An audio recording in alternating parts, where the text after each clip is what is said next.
So మీరు especially interviews attend అయినప్పుడు freshers HR interview అంటే మీరు టెక్నికల్ ఇంటర్వ్యూ క్లియర్ అయిపోయిన తర్వాత హెచ్ఆర్ ఇంటర్వ్యూ కూడా ఖచ్చితంగా కీ రోల్ ప్లే చేస్తుంది. సో హెచ్ఆర్ ఇంటర్వ్యూ అనేది ఎలిమినేషన్ రౌండ్ కంటే కూడా మీ ప్రొఫైల్ని అర్థం చేసుకోవటం, అలాగే మీ మైండ్ సెట్ కంపెనీ వాల్యూస్కి, కంపెనీ విజన్కి అలైన్ అయి ఉందా లేదా, సో ఇలాంటి విషయాల మీద ఎక్కువ ఫోకస్ చేస్తారు. సో ఆ హెచ్ఆర్ రౌండ్లో ఫ్రీక్వెంట్గా అడిగే క్వశ్చన్స్ కొన్ని చూద్దాం మనం. యాజ్ యూజువల్ హెచ్ఆర్ రౌండ్కి మీరు వెళ్ళినప్పుడు tell me about yourself అనే క్వశ్చన్ అడుగుతారు. అలాగే what are your strengths and weakness, అలాగే why do you want to join our company, where do you see yourself in next 5 years, why should we hire you, tell me about a challenging situation you faced in your academics or career, what are your salary expectations, are you ready to relocate or work in shifts, how do you handle any failure or criticism or any tough scenario, and do you have any questions for us. ఇలాంటి questions జనరల్గా అడుగుతూ ఉంటారు. So ఇందులో మీరు HR ఇంటర్వ్యూని focus చేసేటప్పుడు first tell me about yourself అన్నప్పుడు ఖచ్చితంగా మీరు మీ ఒక స్ట్రక్చర్ ప్లాన్ చేసుకోండి. మీ ఎడ్యుకేషన్ బ్యాక్గ్రౌండ్, ప్రాజెక్ట్స్ ఏంటి, స్కిల్స్ ఏంటి, మీ కెరీర్ గోల్ ఏంటి, అలాగే what are your strengths and weakness అని అడిగినప్పుడు డెఫినెట్గా మీలో ఉన్న స్ట్రెంగ్త్ న్యాచురల్గా అంటే ప్రాక్టికల్ ఆన్సర్ ఇవ్వండి. ఏదో గూగుల్ లాంటి ఆన్సర్ కాకుండా అంటే మీరు what is your strength, for example మీరు క్విక్ లెర్నర్, లేకపోతే మీరు team player, when any tough scenario comes you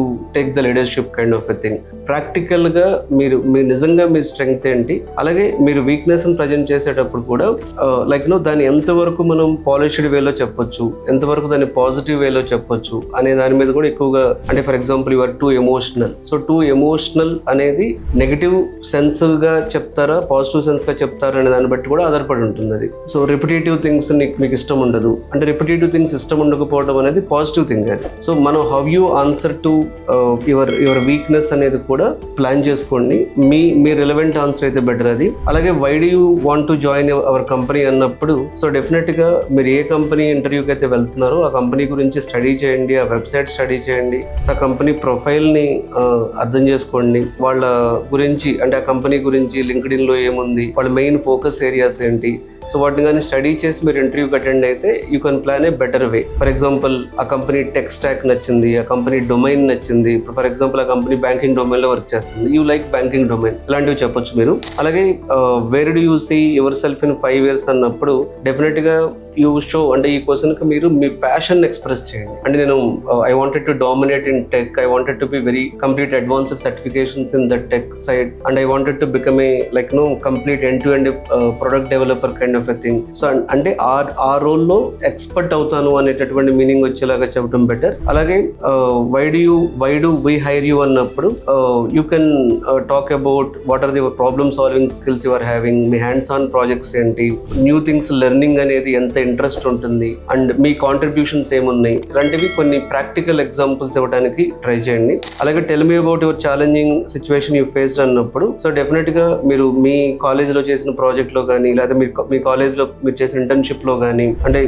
for example many students in my class fail to do API integration, AI integration, but I quickly learned that subject and I solved it which helped to not only to your project అది మిగతా వాళ్ళ projects కూడా help చేస్తున్నటువంటి ఒక thing వచ్చేలాగా మీరు చెప్పొచ్చు. అలాగే ఫర్ ఎగ్జాంపుల్ రీసెంట్ గా క్వాంటమ్ కంప్యూటింగ్ వచ్చింది, నేను క్వాంటమ్ కంప్యూటింగ్ నేర్చుకుని సో దాని మీద కొన్ని ప్రాజెక్ట్స్ చేయటం ద్వారా అంటే ఎవ్రీవన్ మీ కాలేజ్ లో ప్రొఫెసర్స్ అందరూ క్వాంటమ్ కంప్యూటింగ్ అనేది ఛాలెంజింగ్ అనుకున్నారు, బట్ దానిలో ఉన్నటువంటి అంటే అడ్వాన్స్డ్ టెక్నాలజీ అయినా సరే అది నేను నేర్చుకుని దానిలో ఉన్నటువంటి ఒక ప్రాబ్లమ్ నేను సాల్వ్ చేయగలిగాను, దాని గురించి నేను ప్రజెంటేషన్ ఇవ్వగలిగాను. ఛాలెంజింగ్ సిచ్యువేషన్ అప్పుడు మీరు చూడాల్సింది ఏంటి అంటే ఈ problem which is effecting everyone in the many people kind of thing. అంటే ఒక ఛాలెంజింగ్ సిచ్యువేషన్ ని మీరు ఎలా ఓవర్కమ్ చేశారు అనేటటువంటిది ఎక్స్ప్రెస్ చేయడానికి ప్లాన్ చేయండి. అలాగే శాలరీ ఎక్స్పెక్టేషన్స్ అడిగినప్పుడు ఫ్రెషర్స్ అయితే డెఫినెట్ గా so you can tell you are open to the company standards because so salary expectation కి ఫ్రెషర్ కి డెఫినెట్ గా వాళ్ళు ఒక రూల్స్ పెట్టుకుని వస్తారు వాళ్ళు. సో మీరు ఎక్కువ అడిగినంత మాత్రం ఎక్కువ ఇవ్వరు అక్కడ.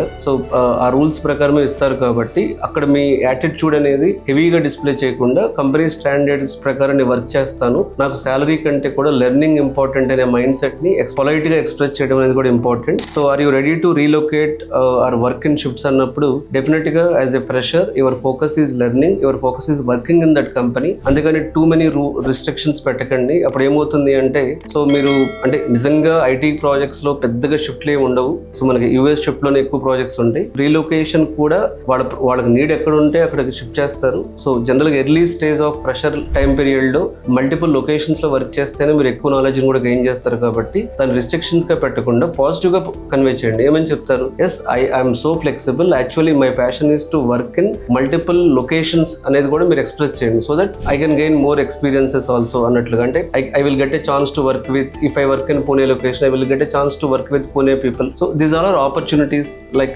to express your positive thinking, your positive mindset and your positive attitude. So తర్వాత how do you handle any failure or criticism అడిగినప్పుడు ఫీడ్బ్యాక్ మెకానిజం గురించి మాట్లాడండి. అంటే ఏదైనా ఒక మీ ఆఫీస్లో కానీ మీ కాలేజ్లో కానీ, సో నేను ఎప్పుడు కూడా ఓపెన్ టు టేక్ ఫీడ్బ్యాక్ ఉంటాను. నేను ఫీడ్బ్యాక్ తీసుకుని ఆ ఫీడ్బ్యాక్ నుంచి ఎలా నేర్చుకోవాలి అంటే ఫీడ్బ్యాక్ అనాలిసిస్ చేసుకోవటం, ఏ సిచ్యువేషన్ వచ్చినా సరే అనాలిసిస్ చేసుకోవటం, ఫీడ్బ్యాక్ తీసుకోవటం, టూ మచ్ ఆఫ్ ఎమోషనల్ అవ్వకుండా దాని నుంచి లెర్నింగ్ కర్ ఉండేలాగా చూసుకోవటం. సో ఇలాంటి క్వాలిటీస్ నేను డెవలప్ చేసుకున్నాను. ఇంతకుముందు ఫస్ట్ లో నేను కూడా ఎమోషనల్ గా ఫీల్ అయ్యేవాడిని, అసలు ప్రాబ్లమ్ అనాలిసిస్ చేయకుండా సో ఏదేదో థింక్ చేసేవాడిని. బట్ ఇప్పుడు నేను నేర్చుకుంది ఏంటి అంటే ఒక సిచ్యువేషన్ వచ్చినప్పుడు అనాలిసిస్ చేయటం, అందులో బెస్ట్ సొల్యూషన్ ని ఇంప్లిమెంట్ చేయడానికి ట్రై చేయటం, అసలు అందులో అయినా ఫెయిల్ అయితే ఎక్కడ ఫీడ్బ్యాక్ తీసుకోవటం. సో ఇలాంటివి నేర్చుకున్నాను నేను అనేది చెప్పొచ్చు మీరు. అలాగే do you have any questions for us అడిగినప్పుడు సో యాక్ట్ స్మార్ట్లీ. అంటే ఫర్ ఎగ్జాంపుల్ చెప్పొచ్చు మీరు కంటిన్యూస్ లెర్నింగ్ అంటే నాకు ఇంట్రెస్ట్, సో నేను రేపొద్దున మీ కంపెనీలో జాయిన్ అయినప్పుడు నాకు ఇంకా ఎక్స్ట్రా టెక్నాలజీస్ నేర్చుకోవాలంటే నాకు ఏమైనా సపోర్ట్ ఉంటుందా, కంటిన్యూస్ లెర్నింగ్ సపోర్ట్ ఉంటుందా, లేకపోతే నాకు ఏదైనా ఇన్నోవేట్ చేయాలి, నాకు కొత్తగా ఏదైనా ప్రొడక్ట్స్ డెవలప్ చేయాలి నా ఓన్ గా అనుకున్నప్పుడు సో నాకు ఏదైనా